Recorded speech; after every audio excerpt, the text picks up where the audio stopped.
Hey everyone, it's Mr. Fransky. Today we're going to talk about sequences. This is kind of the beginning of our calculus topics.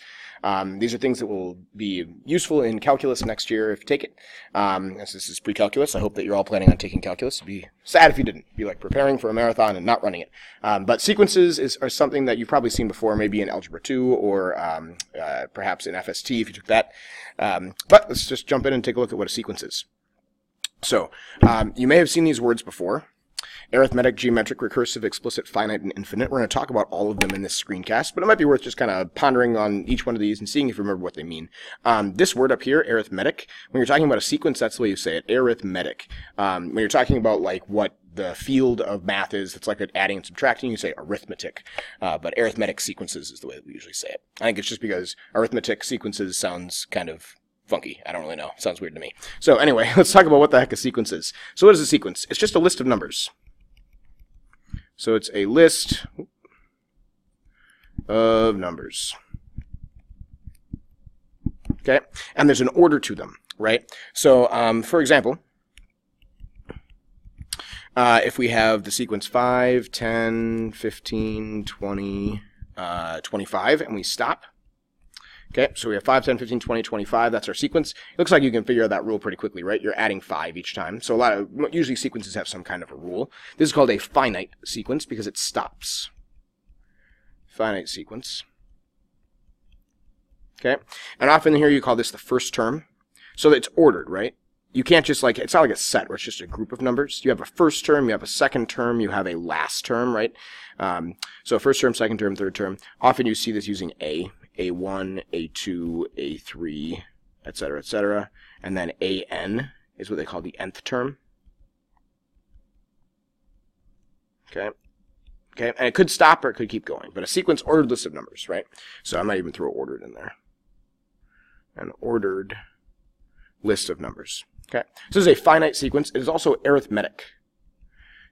We'll define that better later.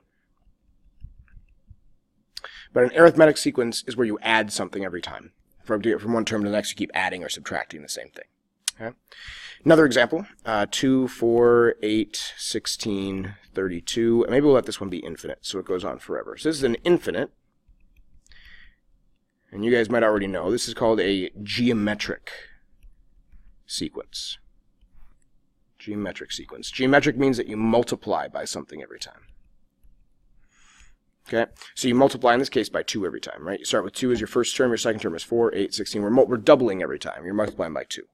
Okay.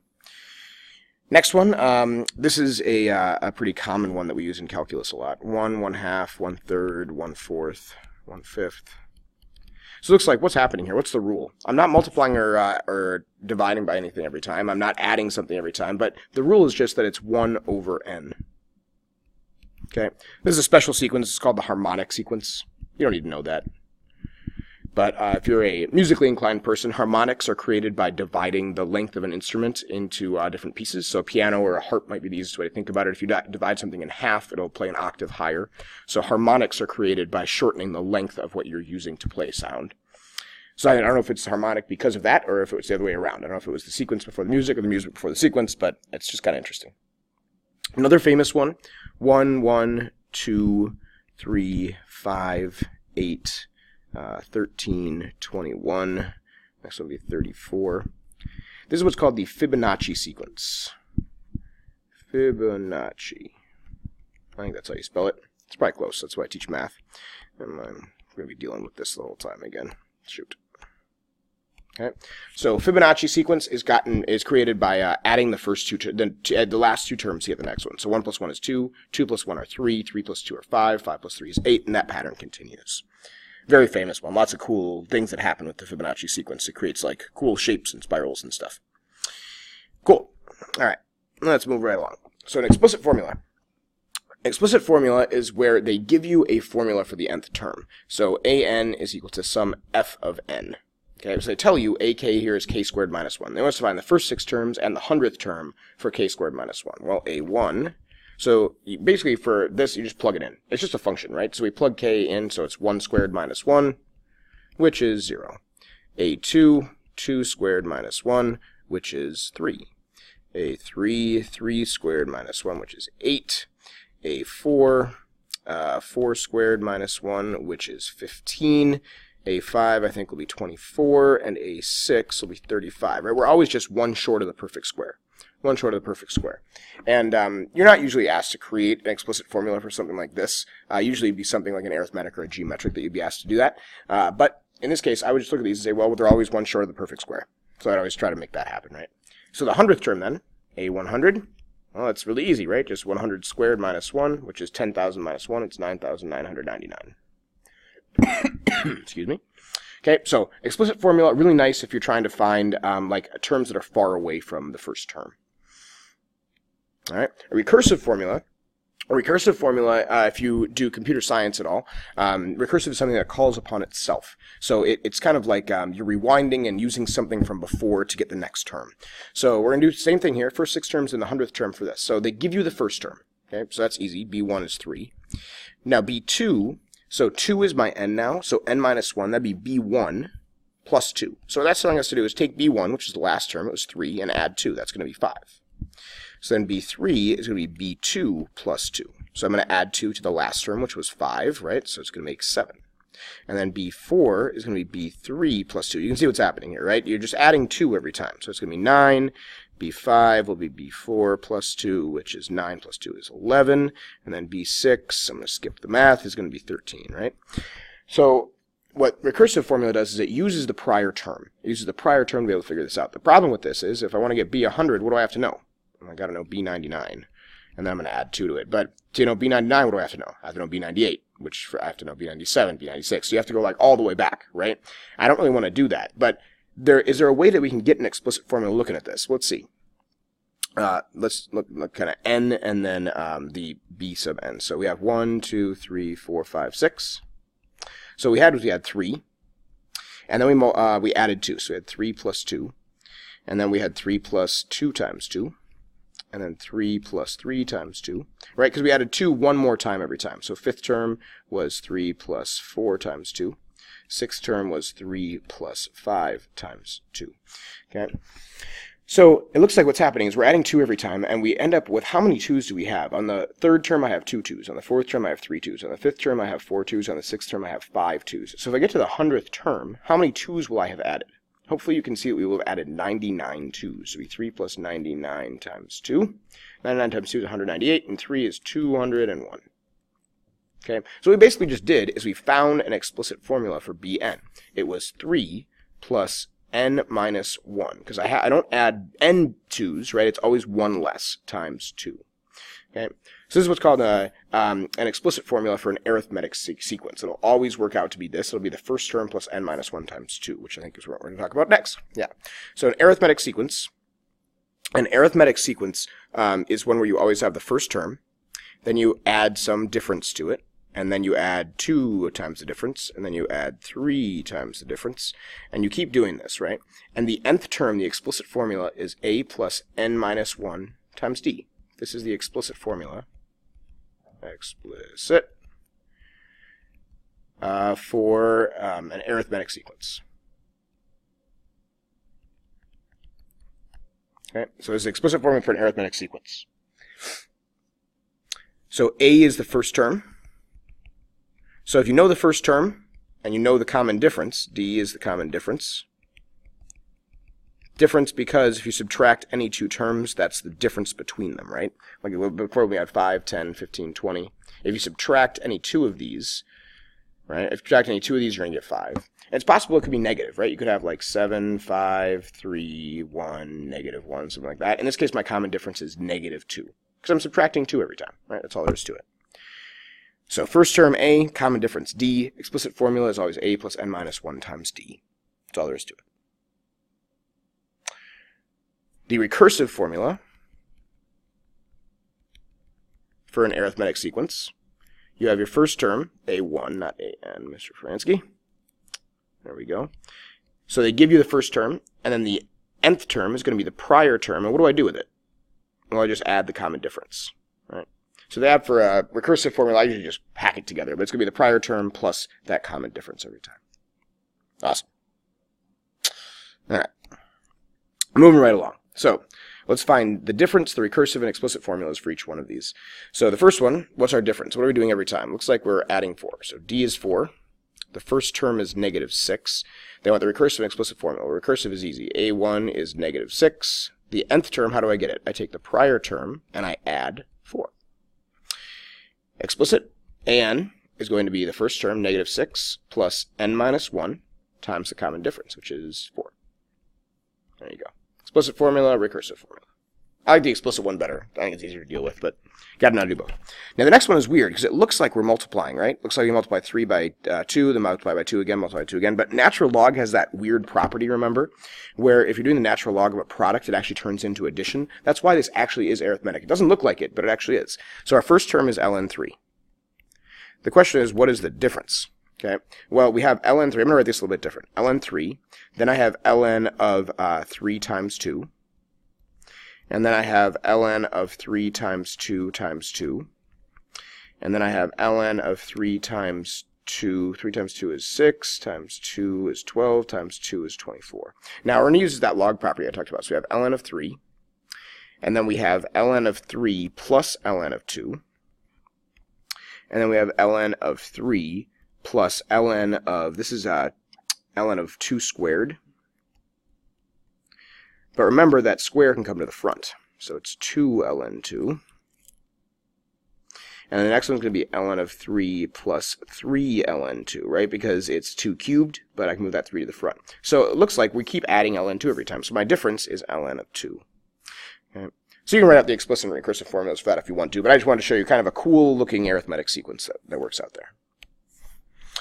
Next up, we got a geometric sequence. So a geometric sequence is when we multiply every time. So usually the first term is g, then we have g times r, and then g times r squared, g times r cubed, g times r to the fourth, etc., etc. Now, the explicit one for this one, let's see if we can figure it out. N is 1 here, then 2, then 3, then 4, then 5, right? So it looks like, how many r's do we have? Once again, it's n minus 1. People often mistake this for actually just multiplying by r to the n. So the explicit formula here is g times r to the n minus first power. This is the explicit. Okay. Yeah, it keeps going if it's infinite. So we always have multiplied by 1 fewer r's, because the first one doesn't have an r yet, right? So the nth term has n minus 1 r's. So the recursive for this, so I guess I could name some things here. G is the first term, just like A was for arithmetic. So that works G for geometric, A for arithmetic. R, well, I think we use R. R is for the common ratio. Once again, because like we had at the beginning, we had, I'll do a different one. Let's do 3, 6, 12, 24, 48. Okay, if you divide any two terms, 6 divided by 3, 12 divided by 6, 24 divided by 12, it all gives you 2. Right, so it's a common ratio between terms. If you divide any two terms, it'll always give you that common ratio. So the recursive formula for this, they'll give you g1, they'll tell you what it is, and then gn, for this one, I take the prior term, n minus 1, and what do? I multiply it by that common ratio, r. That's all there is to it. All right, so I have some geometric examples here. So first one we got 3, 6, 12, 24. Oh, that's the one I just did. What a deal. So we're going to find r, the recursive and explicit formula. So it looks like r here, we're multiplying by 2 every time. First term is 3. Right, so recursive, g1 is 3. And to get the nth term, I'm going to take the prior one, n minus 1, I'm going to multiply by 2. Explicit, gn, remember it's the first term, 3, times r to the n minus 1. So it's going to be 2 to the n minus first power. So it's going to be n minus 1. Let's see if it works. The third term would be 3 times 2 to the second power. 2 to the second is 4, times 3 is 12. Works out. Next one's kind of weird. 10 to the negative third, 10 to the negative 1. Looks like we're multiplying by, well, first term, first of all, is 10 to the negative third. Common ratio here, looks like we're multiplying by 10 squared, which is 100, right? Because when you multiply with the same base, you add the powers. So like 10 times 10 squared is going to give you 1,000, right? So g1 is 10 to the negative third, which you could write as 1 over 1,000 if you wanted to. Nth term you get by taking the prior one and multiplying by 100. Gn is 10 to the negative third times 100 to the n minus 1. There we go. Nice. All right, limits of sequences. So, we've seen limits before, right? But in this case, we might see some sequences that are a little bit different than we've seen before, but the rules that we've learned before are mostly what we're going to be focusing on here. So if a sub n is a sequence, okay? If a sub n is a sequence, the limit as n approaches infinity of a sub n is the value the terms approach. Is the value, that's difficult, let's do that again, is the value the terms approach. Okay, so for example, 1 over n, as n gets bigger and bigger, what happens to this? The terms get smaller and smaller, they get closer and closer to 0, right? So the limit as n approaches infinity of 1 over n is equal to 0. That's how we say that. Okay. So the limit may not exist, like Lindsay Lohan, if you've seen Mean Girls.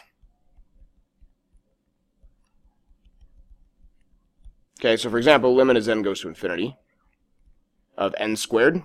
Well, these terms don't approach anything. They get bigger and bigger and bigger, right? If you keep squaring numbers and the numbers are getting bigger, it's going to be bigger. So this does not exist. Oh, come back to me. Yep. So if it exists, like our 1 over n, then, sorry, I can't see what I'm writing there. Pen's being laggy here.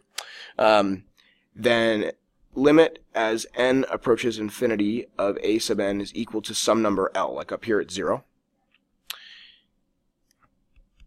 And what we say is the sequence converges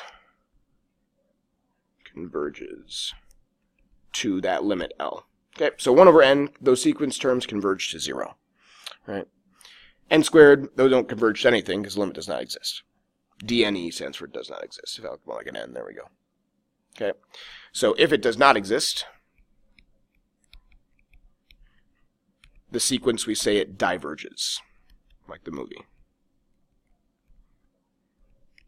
Diverges. Okay. So let's take a look at some examples of some stuff that we've seen before. So here we have 1 over n.